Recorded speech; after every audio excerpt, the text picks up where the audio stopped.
5 साल के अंदर मुझे 5000 करोड़ टर्नओवर का मेरे को बिल्डर होना है।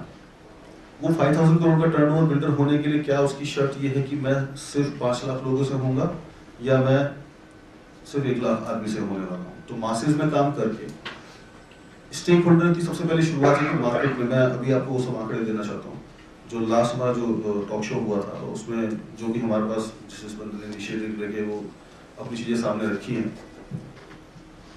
किसान से किस रेट पर जमीन ली गई, किस रेट पर उसको आगे बिल्डर को दिया गया, किस रेट पर उस बिल्डर ने लेकर आगे अपना वो काम करना शुरू किया, किस रेट पर ब्रोकर ने प्री लॉन्चिंग पे बेचा, उसमें कितने इन्वेस्टर्स ने इस सोच से इन्वेस्टमेंट किया कि मैं इतने टाइम के अंदर पैसा लेकर बाहर आ जाऊंगा फिर कहीं और इन्वेस्टमेंट करूंगा, फिर उसमें कितने लोगों ने वो रिलेशनशिप चैलेंजेस फेस किए, फिर वो एंड यूजर तक बात गई। एक इक्वेशन इन सारे स्टेक होल्डर्स, बेनिफिशियरीज और इन सारे एंड यूजर इन्वेस्टर्स को मिला के एक इक्वेशन ऐसी है कि प्रॉस्पेरिटी, ग्रीड, पूरा लालच, उसमें सब कुछ संभव है सबका। बट वो वसुधैव कुटुंबकम और विन विन सिचुएशन पे किसी भी एक इंडिविजुअल को छोड़े बिना एक इक्वेशन ऐसी अवेलेबल है। उसी के साथ साथ हर इंडस्ट्री का अपना रिप्रेजेंटेशन है। जिनको क्लासेस में जाना होगा वो सीधे क्लासेस में चले जाएंगे, जिनको मासेस में जाना होगा वो मासेस में क्वालिटी काम करके एटलीस्ट उस बंदे के लिए एक ऐसी चीज प्रोवाइड टाइमली करेंगे कि वो उसमें हैप्पीनेस दे। अगर हम लोग लार्जेस्ट पर्सपेक्टिव में देखें, लो बजट हाउसिंग के अगले 5 साल के अंदर जितने भी कस्टमर्स अवेलेबल हैं जो उन सबर्ब एरियाज में जहां तक कि अपना ईस्टर्न एक्सप्रेस पेरिफेरल या अपना केएमपी या उसके आसपास जो भी मेट्रो के फेज 5 तक के या हाई स्पीड देखे तो मेरठ तक के या अपने अलवर तक के जो भी कुछ इंफ्रास्ट्रक्चर अवेलेबल है जो गवर्नमेंट ने ऑलरेडी पैसा इन्वेस्ट कर दिया है, दिल्ली एनसीआर में किसी भी ऐसे एरिया में जहां पर कि उस लो बजट हाउसिंग के बंदे के लिए ऐसा एग्जांपल सेट करके ही बात करें। वो सोच रखने के लिए कितने स्टेक होल्डर्स तैयार हैं, उनका रिप्रेजेंटेशन यहाँ पर आप ही लोगों के बीच में है। अपना इसमें कोई वो नहीं है स्टेक। यहाँ पर जितने भी लोग उसको क्रिएट करना चाहते हैं, ऐसे मासेस में मैंने आपको बताया कि 5000 लोग, 5000 प्रोफेशनल्स ऐसे वर्किंग हाउस के साथ में काम करने के लिए तैयार, मोर देन 5000 इमीडिएटली। ऐसे बहुत सारे किसान भाई लोग जो उनको मुआवजा जितना मुआवजा उनको आज बढ़ के अथॉरिटी से मिल रहा है उसमें से उनको शुरू में 30-40% मिलता है और फिर बाकी 4-5 साल में मिलता है। जैसे भी उनको पैसा मिल रहा है वो उस रेट से थोड़े एक्स्ट्रा रेट पर भी आपको जमीन देने के लिए तैयार है। और उसी कैलकुलेशन से एक और जुरिडिक्शन अवेलेबल है। आप चले जाओ खेकड़ा बाग पर अथॉरिटी के पास चले जाओ, उनका हमारे पास वो है, वो कहते हैं हाँ हम तैयार हैं। अथॉरिटी तक ये कह रहे हैं कि हम जो जिस रेट पर एक्चुअल पे लेंगे डेवलपमेंट चार्जेस और सबके साथ में, आप हापुड़ के लखवा अथॉरिटी के पास जाओ, वहां पर तैयार है। आप ऐसी बहुत सारी अथॉरिटीज में जाओ, अथॉरिटीज तक तैयार है कि आप आइए, हम आपको जमीनें देते हैं, आप डेवलप कीजिए, आप हमें बस ट्रैक रिकॉर्ड दिखाइए। ये सब अथॉरिटीज का पार्टिसिपेशन ही मिलेगा आपको। जो अपना थर्ड है उसमें प्रशासन, ये सब इंक्वायरीज हम लोग जनरेट करके उन सब अथॉरिटीज के हेड यहाँ होने वाले हैं, वो आपको जमीन तक भी देने के लिए तैयार है। किसान भाई लोग बैठे हैं, वो कहते हैं हमारे को अथॉरिटी जो रेट दे रही है वो अथॉरिटी से थोड़ा सा एक्स्ट्रा रेट ले लो, फिर कम्युनिटी के साथ चलो। कम्युनिटी को कौन रोक सकता है? कोऑपरेटिव को कौन रोक सकता है? तो एक ऐसा एग्जांपल सेट हो सकता है। ये इक्वेशन में जो ग्रीड है वो ग्रीड एज इट इज इंटेक्टेड रहे। थोड़े ज्यादा लोगों से डील करना पड़ जाएगा।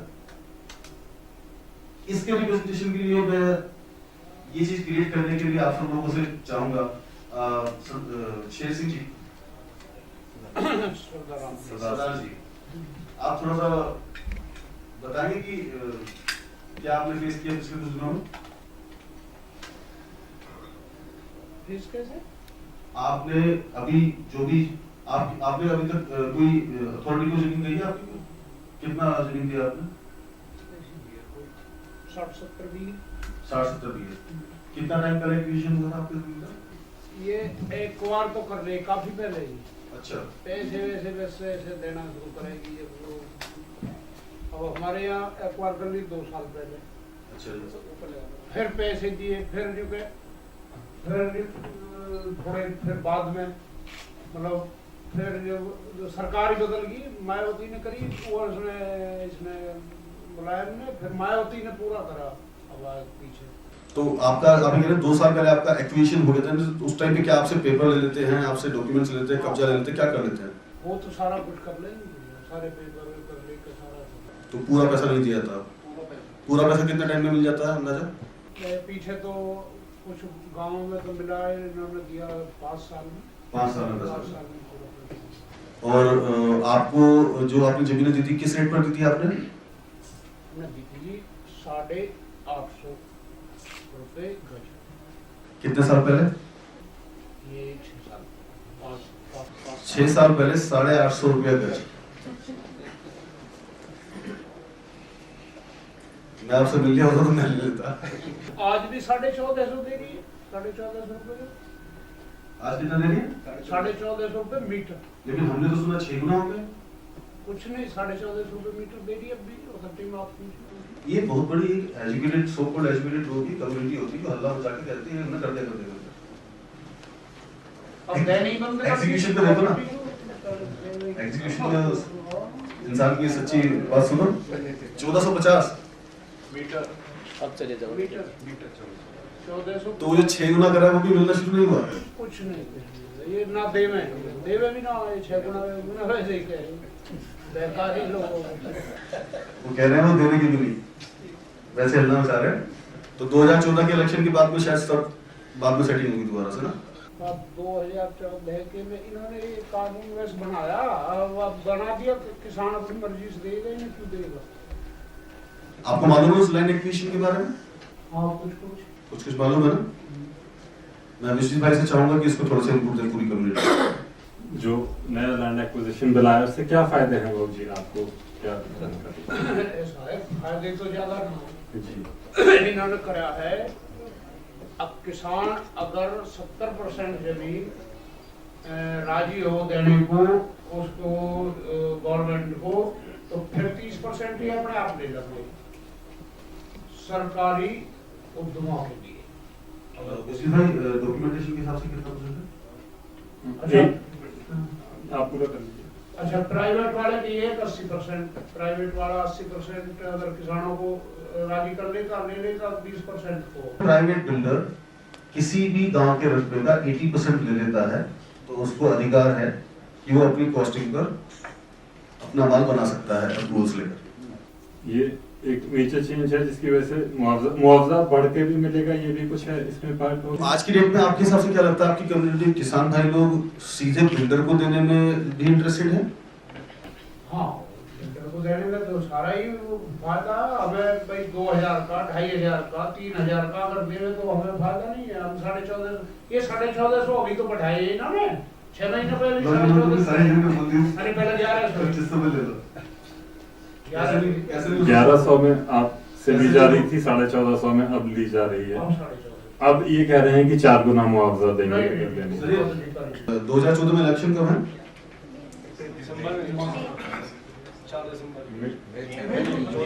Mid of the year. मैं नाम तो नहीं लूंगा, मैं एक पर्टिकुलर क्षेत्र में एक विधायक जी के साथ घूम रहा था, तो एक लेडी ने उनके रोक के उनको बोला कि हमारे को 5 मशीनें भिजवा दीजिए, वो जो एक गवर्नमेंट की स्कीम चल रही है।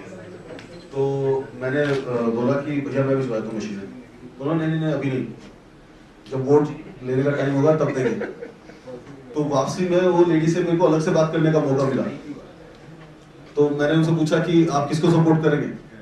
बोलते नहीं इस बार जब ये अपना कमिटमेंट पूरा करेंगे तभी इनको सपोर्ट करेंगे।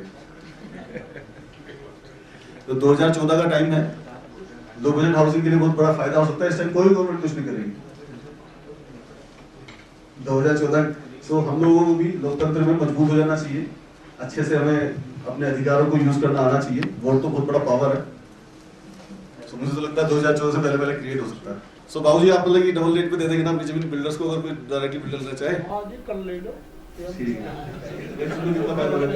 पैसा कोई दुनिया डोल सारे रेट खोल दे देंगे। मैं कुछ कहना चाहता हूँ यार।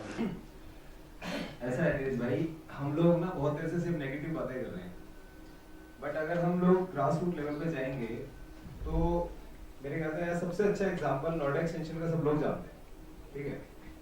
अब नोएडा एक्सटेंशन हम लोग 3 साल या 3.5 साल पीछे जाते हैं तो किसी ने नोएडा एक्सटेंशन नाम भी नहीं सुना होगा, क्योंकि वो आर्टिफिशियल नाम है, कोई नाम है नहीं। जब नोएडा एक्सटेंशन की जमीन अलॉट की गई थी किसी बिल्डर को तो वही जो जगह होगी मेरे ख्याल से वही रेट होगा जो अथॉरिटी में जो करंट रेट चल रहा होगा वहाँ पे। उसका रेट और कम और कम था, अथॉरिटी ने जो रेट किया था उससे भी कम रेट था। ठीक है जी। तो इसका रीजन है ना भाई, हम लोग गाजियाबाद से एंटर करते थे, अगर नोएडा एक्सटेंशन हमें जाना होता था। नोएडा एक्सटेंशन मेरे ख्याल से शायद किसी को भी नहीं पता होगा, ग्रेटर नोएडा जाने के लिए एक रास्ता था गाजियाबाद से पीछे पीछे, और वो कच्ची रोड हुआ करती थी, और कुछ रोड तो ऐसी थी जो बहुत आपको घूम कर जाना पड़ता। जो लोग एक्सप्रेस वे नहीं लेना चाहते थे तो वो उस रोड को लेके जाते थे। आज की डेट में अगर वहां पर डेवलपमेंट हुई तो उसमें सबसे बड़ा जो हाथ था वो बिल्डर और अथॉरिटी का था। ना वहां अथॉरिटी आती, ना अथॉरिटी वहां सोचती, ना बिल्डर को अलॉटमेंट होती। और किसी भी नई जगह को डेवलप करने के लिए ये इतिहास है, जो लोग पुराने हैं वो लोग ज्यादा अच्छा जानते होंगे, हमेशा अथॉरिटी ने ही बिल्डर्स को सपोर्ट किया है, हमेशा। आज स्कीम बनाती है, कभी तुम पैसे 8 साल में दे दो ना, अब तो बाबूजी तो कह रहे हैं कईयों को 5 साल में मिलके पैसे, किसी को 2 साल में मिल जाते हैं, बट अथॉरिटी तो बिल्डर को 5-5 साल का टाइम देती है, 8-8 साल का टाइम देते हैं सिंपल इंटरेस्ट पे। वो इसलिए देते किसी भी जगह को डेवलप करने के लिए। जो झगड़े भी हुए, जैसा आप बता रहे हो, जो प्रोजेक्ट आपने बेचे थे और वो किसी कारण से बंद हुए, उनकी एक्वायर तो वो बहुत पहले हो गए थे, बट उनपे भी किसान ने झगड़े करे। जो 30-30 साल पुराने, 25-25 साल पुराने अलॉटमेंट थी, उनपे भी आगे करा। तो बेसिकली गलत हर लॉबी के अंदर लोग हैं। अगर इन्वेस्टर खराब है, बिल्डर खराब है। यहाँ पर बहुत सारे इन्वेस्टर्स, मैं आपको जितने भी लाइक्स हैं और जितने भी उनके पार्टिसिपेशन है, मैं आप सब लोगों को दिखाना चाहूँगा। जो इन्वेस्टर्स, उन्होंने इन्वेस्टर्स या एंड यूजर्स ने भी उस पर्टिकुलर कम्युनिटी में अपने पॉइंट्स डाले हैं। कुछ लोग हैं जो बिल्डर बाय एग्रीमेंट पढ़ के साइन करते हैं, कुछ लोग हैं जो बिल्डर बाय एग्रीमेंट पढ़ के साइन करते हैं, but they are bound to do this. मेरे भाई एक्चुअली में क्या सीन है, हर आदमी का एक कैरियर है। आप कोई लोग रियल एस्टेट में होंगे, कोई इंश्योरेंस इंडस्ट्री में है। हम लोगों को ये सिखाया गया था कि बेटा जितना ऑनेस्ट होकर काम करोगे ना उतनी तुम्हारी तरक्की होगी। किसी के माँ बाप ने भी ये नहीं सिखाया था कि बेटा गलत काम करके आगे बढ़िए, है ना। तो जो बिल्डर को हम या किसी लॉबी को हम गलत कह रहे हैं, जो गलत किए गए हैं, मैं आज मतलब शायद एनसीआर के बहुत सारे बिल्डरों के साथ बैठे हैं, उठे, उन लोगों से बात करी, मुझे आज तक हम पीठ पीछे तो कह सकते हैं ना कि यार चलो कस्टमर को काट लेते हैं। कोई किसी को यार आप ऐसा इनिशिएटिव लेने के लिए तैयार हैं कि उस लो बजट? नहीं, मैं तो कह रहा हूँ कि खराब ही नहीं है। हम तो डिस्कस कर रहे हैं ना, आप मुझे कह रहे हैं खराब है, मैं तो कह रहा हूँ खराब ही नहीं है। कोई भी बिल्डर आज की डेट में ये इंडस्ट्री की तरफ डेवलप हो रही है। आप ब्रोकर्स लॉबी के अंदर देखेंगे, अभी इन्होंने बताया था कि बहुत पढ़े लिखे लोग इंडस्ट्री में आ रहे हैं। हम जितने भी लोग बैठते हैं तो हम क्या डिस्कशन कर रहे होते हैं बिल्डर लॉबी के अंदर, यार फलाने ने ना प्रोजेक्ट बहुत अच्छा बनाया, उसको क्या हुआ साला, उसने जब दूसरा प्रोजेक्ट लॉन्च किया तो उसका प्रोजेक्ट अपने आप बिक गया, तो लगा कि यार अच्छा काम करेंगे। आज 90% बिल्डर लॉबी ही ये सोचती है कि हम अच्छा काम करेंगे। अब प्रोजेक्ट डिले होने वाली बात है, इसमें कस्टमर की सबसे बड़ी गलती मानता हूं, क्योंकि हमने डायरेक्ट सेल करी हुई है। उसमें गलती क्या है, ऑनेस्टली बता रहा हूं, मैं भी तो कस्टमर हूं ना। अगर मान लो एक फ्लैट में अगर खरीदने जा रहा हूं तो मैं भी तो कहीं ना कहीं बायर हो गया ना। मैं तो अपनी गलती भी बता रहा हूं आपको। उसका रीजन क्या है कि मैं जब खरीदने जाता हूं ना कोई चीज, तो खरीदने में एक बंदा बोलता है कि सर ये जो पोजीशन है ना, चाहे मेरा ब्रोकर भाई बोलता हो या वहां पे कोई स्टाफ बोलता हो, सर हमारा पोजीशन 2 साल में हो जाएगा। तो अच्छा 2 साल में हो जाएगा, तो वो आंखें बंद कर लेता है, वो कबूतर वाली स्टाइल कि बिल्ली तो देख नहीं पा रही, जब मैं नहीं देख पा रहा तो वो कैसे देखेगी। उसका साथ वाला बंदा बताता है कि सर हमारा प्रोजेक्ट तो 4 साल में होगा, कहता तुम कंस्ट्रक्शन लेट करोगे, वो जल्दी दे देगा। आज हम सब लोगों को पता है, जितने भी हमारे से उम्र में बड़े होंगे, जिन्होंने कभी 100 गज का मकान भी बनाया होगा, 2 साल में मल्टी स्टोरी बिल्डिंग प्रोजेक्ट कभी जिंदगी में नहीं बन सकता, सबको पता है। सो फ्लो ऑफ इंफॉर्मेशन किसके थ्रू जा रहा है? जो फ्लो ऑफ इंफॉर्मेशन है वो किसके थ्रू जा रहा है उसका? भाई हम सुनना वो चाहते हैं ना। आज की डेट में फिर मेरा लालच जुड़ जाता है, फिर मैं लालची हो जाता हूँ कि यार मैंने जब 4 साल बोला था मेरा माल दूसरे ने, मतलब मेरा जो खरीद सकता था, जो मैं सच बोल के नहीं बेच पाया तो मैं थोड़ा झूठ बोल लेता। लेकिन मेरा मानना यह है कि मार्केट में अपने ही तजर्बे से मार्केट में ऐसे इन्वेस्टर्स और ऐसे एंड यूजर बहुत में अवेलेबल हैं जो ये कहते हैं आप हमें एक फेयर चांस दो, हम उन स्ट्रगलिंग एरियाज को समझते हैं, जानते हैं, लेकिन हम तो आपका कमिट। हमने बहुत कोशिश करी है, मेजॉरिटी ऑफ पीपल वो लोग सुनना चाहते हैं जो उनको अच्छा लग रहा है आज। बिल्कुल सही है। जो आज अच्छा लग रहा है ना मैं वो सुनूंगा, तू कितना कुछ कर। तो ये वाली प्रॉब्लम।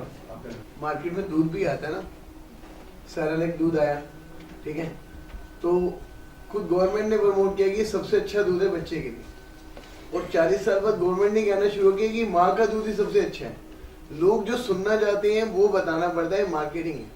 मगर कोई भी बिल्डर ये नहीं चाहता कि वो अपने प्रोजेक्ट गलत बनाए। हाँ, जो बिल्कुल नए बिल्डर हैं जिनको अभी उन्होंने सोचा ऐसे ही बिल्डर बन जाए, कोई बेस नहीं बनाया, सीधा मार्केट में एंटर हो गए, वो गलत एलिमेंट अगर आने से बच जाएंगे तो मेरे ख्याल से मार्केट अपने आप ही ठीक हो जाएगा। कोई ज्यादा कोई इसमें